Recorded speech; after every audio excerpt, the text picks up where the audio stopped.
Hello. Today in this class lecture, we will try to learn the different kinds of interaction of photon with matter.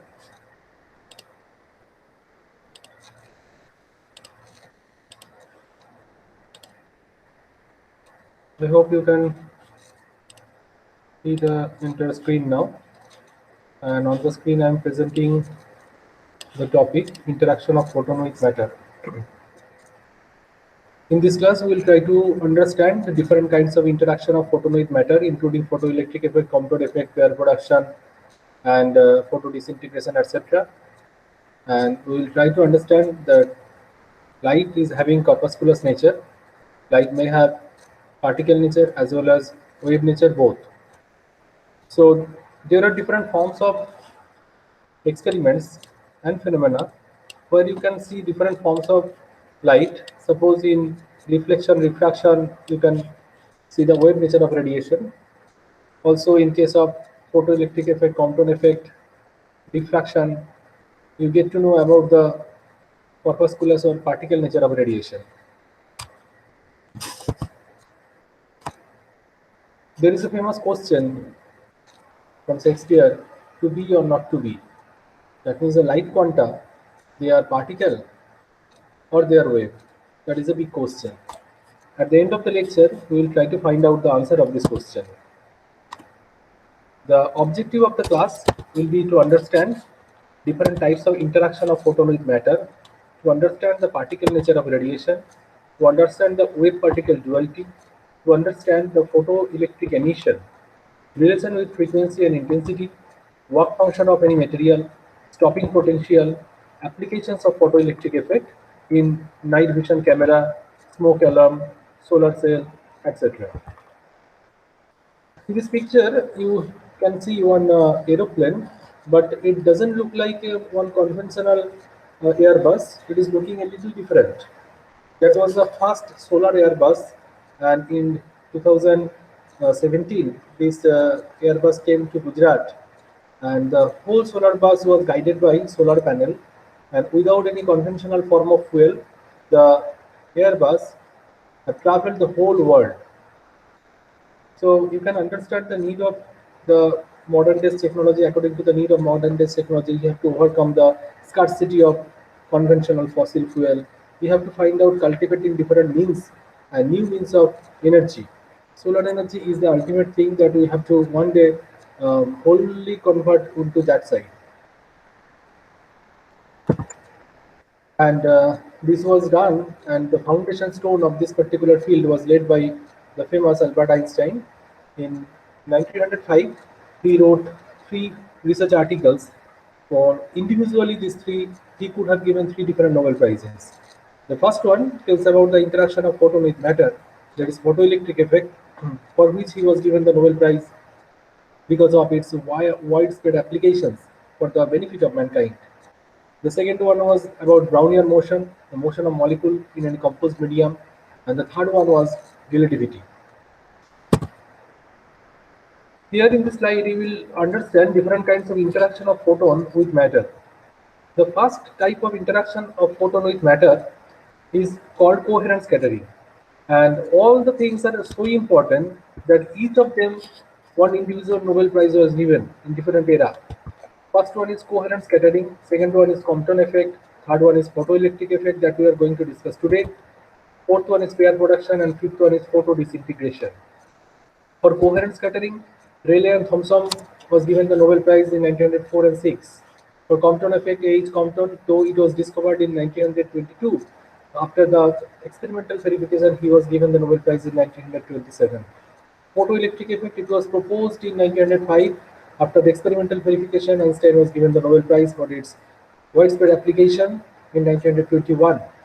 Pair production, Anderson and Dirac, Nobel Prize 1933 and 36. Photo disintegration, Chadwick and Goldhaber, 1935. So you can easily understand the importance of this particular field, interaction of photon with matter. If you now see that for which interaction energy, what kind of scattering you get to see. The first one, when the energy of the incident photon is less than 10 kilo electron volt, Then you can see coherent scattering or classical scattering. Just the photon will change its path, and it is called coherent scattering or classical scattering. When the energy of the incident photon is of the order of 10 to the power 4 to 10 to the power 5.5 kilo electron volt, then either you will see photoelectric effect or you can see Compton effect, depending upon where it is interacting. If the incident photon is interacting with the outer shell electron and just making the electron mobile, and with rest amount of energy it is coming to another direction or deflecting to another direction, it will be called Compton effect. In photoelectric effect, the incident photon will collide with inner shell electron, and after transfer of its total energy, the electron will be liberated from the material if the electron be able to overcome the surface energy potential barrier of this matter. The third one, when the energy, interaction energy is of the order of few mega electron volt, greater than 10 mega electron volt, then the nucleus will be completely annihilated and you will observe photodisintegration. And in case of pair production, you need to have the energy of the order of 1.02 mega electron volt, that is twice the rest mass energy of the proton, and the incident photon will collide with the nucleus. It will create electron positron pair. It is called pair production.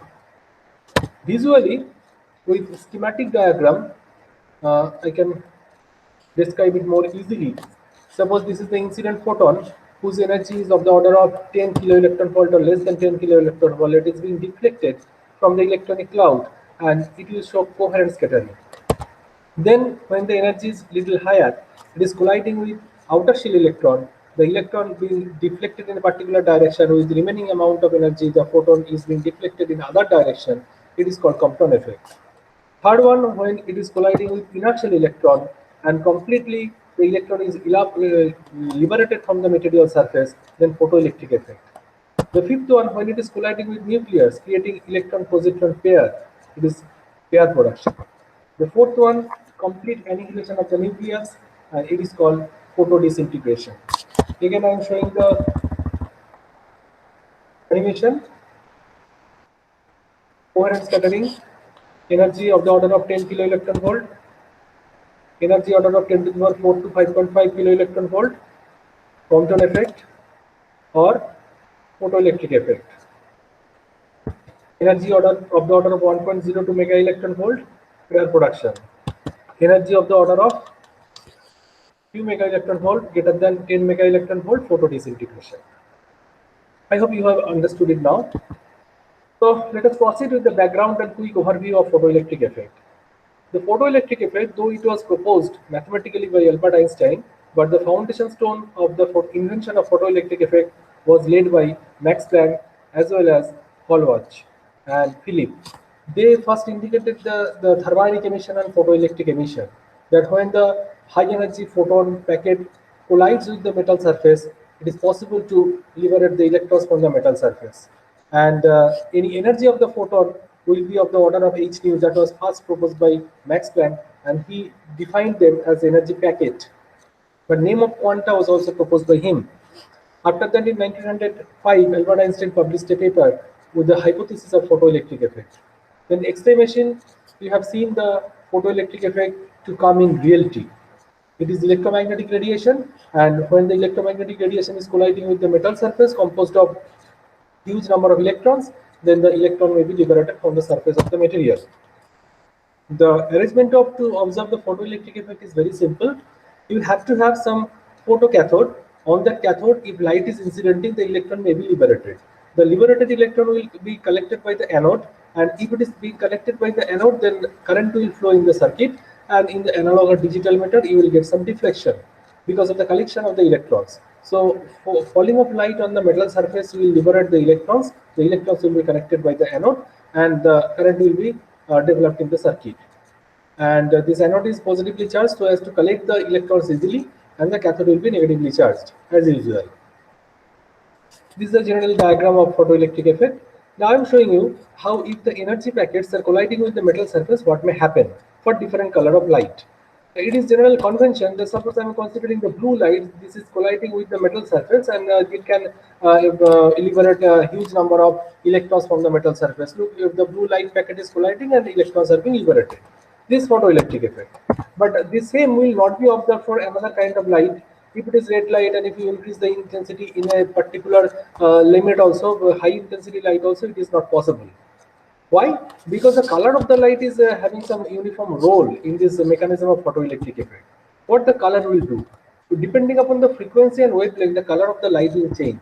And according to Planck's quanta hypothesis, the energy of the photon will be written as in the form E equals to h nu or hc by lambda. So, the color of the light, that is wavelength of the light or frequency of the light, will play a main role or lead role in determining the energy of the incident photon. If the energy of the incident photon is sufficiently high, then only photoelectric effect is possible. So if you now consider that for which type of wavelength the energy will be higher, for blue or red, the lambda, the value of lambda is small, the greater the value of E. So for blue light, the value of lambda is small, we know it is of the order of 300 nanometer, and for red light it is higher, it is of the order of 800 nanometer or something. So for that, the value of E will be very less compared to the violet or blue light. So for blue light will have much more energy, but red light will not have. But the intensity of the light is not playing any determining role here. The energy of the light is playing the main role. That is the main issue of photoelectric effect. Now we know all the parameters, which are energy, wavelength, frequency, and Planck constant. And if you put down the values, you will be having a general formula nearly equals to 1240 divided by lambda in electron volt, the energy of the incident photon. Now for blue light and red light, if you calculate it, for blue light it will be of the order of 3.1, and for red light it will be of the order of 1.6 electron volt. So you can easily understand that the color of the light is playing the main role here. That is the intensity of the light is not, but the energy of the light quanta is playing the main role. So for different color, you will have different amount of energy incidenting on the metal surface. Now the photoelectric effect, if you consider the mathematical formula of photoelectric effect, first you are incidenting line on the metal surface. For any incidence light, the electron will not be liberated. Then you have to supply minimum amount of energy so that the electron will have zero velocity and overcome just the surface or will be situated on the top of the surface. That minimum energy required for this electron is called the work function of the material. That electrons are tightly bound inside the metal surface because of this high electrostatic force present in the surface, and that will bound all the electrons with the metal. And you have to supply sufficient energy so as to overcome this potential energy barrier, which is called generally the work function of the material. Work function is a property of material. Different material will have different work function. So depending upon the material, you have to supply the energy of the light in form of quanta. Now, if I show you the photoelectric effect, how it is happening with some simulation. In the simulation, you can easily see that how the photoelectric mechanism is going on. The photoelectric mechanism is very simple. That I'm incidenting light here, I can change the intensity of light. You can change the intensity of light like that. Suppose no light is being incident, so no photon emission is electron emission is possible. Now incident light is there, you are incidenting light, or you can change the color. Now it is ultraviolet ray, so huge number of electrons are being liberated because of its high energy. Now we change it, change the color, it is green light or red light, so energy is not that much high, so emission of electron has stopped now. Now from other kind of rays, suppose it is almost greenish, small number of electrons are being liberated from the surface. Now you can change the here the potential of the battery. The, if you make the anode more positively charged, then the velocity of the electrons flowing towards the anode will be higher than the previous one. Then everything you can control, and this is the main mechanism of photoelectric effect. And this simulation is obviously available in YouTube. Also, it is available in the FET Colorado site. You can run it, and you can have you can draw the graphs from that. You can draw different potential, current, light intensity graph, then current voltage graph. Any graph you can plot from this data. So you can change the intensity according to the change in the intensity. Different amount of electrons will be liberated, and accordingly you can change the graph, nature of the graph. You can easily observe the whole phenomena of photoelectric effect in simulation here. So going back, um,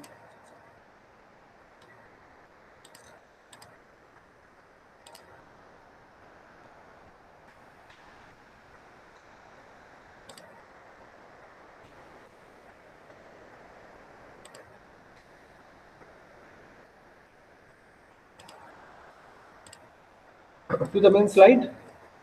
As I told, now I am going to propose the equation of photoelectric effect that was proposed by Albert Einstein. The Ek is the energy will be equals to half mv square, that is EVS, according to the law of Coolidge tube. In the Coolidge tube, if you maintain the potential difference Vs, then the energy of the particle inside the Coolidge tube will be equals to EVS.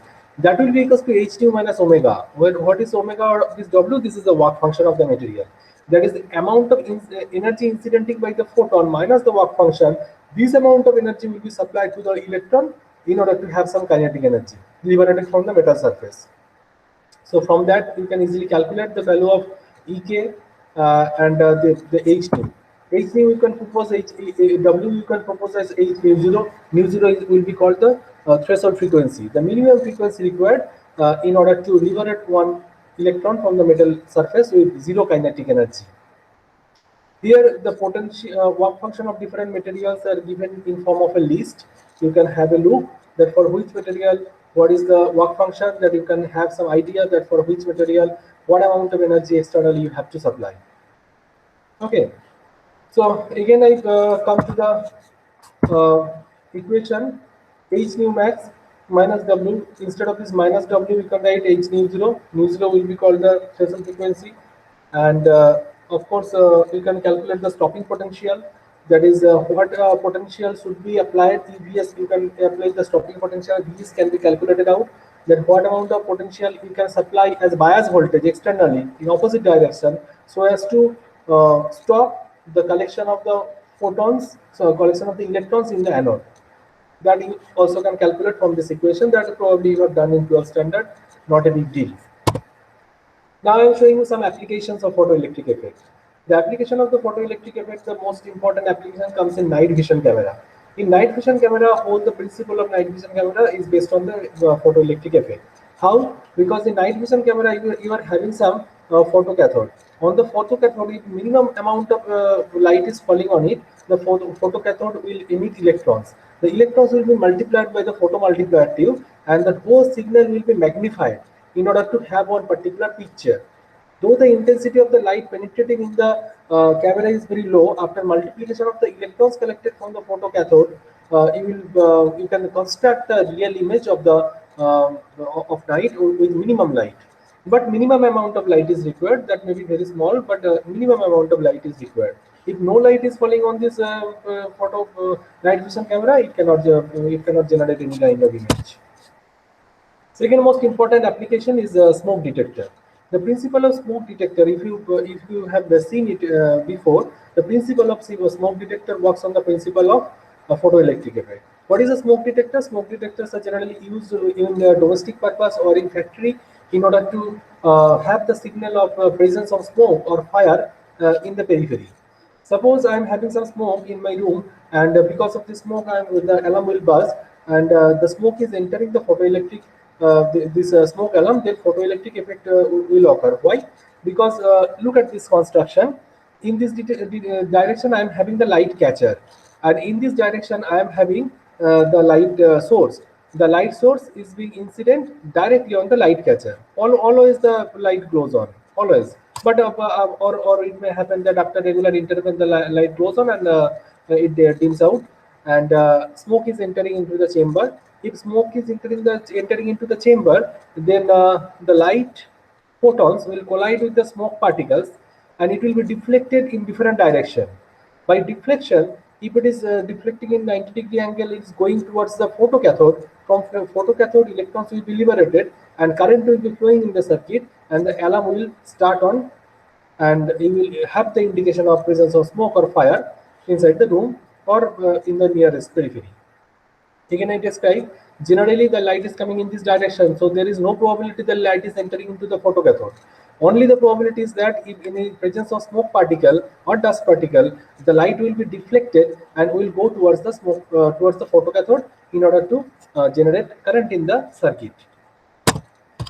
Third and most popular application of solar cell is energy harvesting.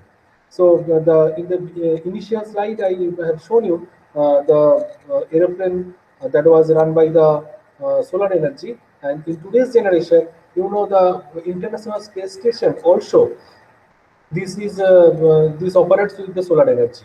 And if you consider the Mars mission, if you consider the lunar mission or anything, all the spacecraft are moving with the solar energy mostly, because the fossil fuel, you have to apply huge number of amount of fossil fuel, and you have to supply it continuously. But in case of solar energy, there is no such problem. If you install the first the solar panel, and on the solar panel the solar light is sunlight is incidenting, and it is liberating the electrons in the circuit, and the current will flow. It can charge the battery, and from the battery you can have the signal. Also, you can directly supply the current to the grid. So solar energy harvesting is the most popular application of this photoelectric effect. Now, coming to the conclusion, the parting question is that the light is a particle or light is wave. The answer is both. Thank you for listening, and I hope you will follow the next slide. You will follow the next slide also, where we have discussed about the next video, where we have discussed about the Compton effect. And thank you for listening, and thank you for watching.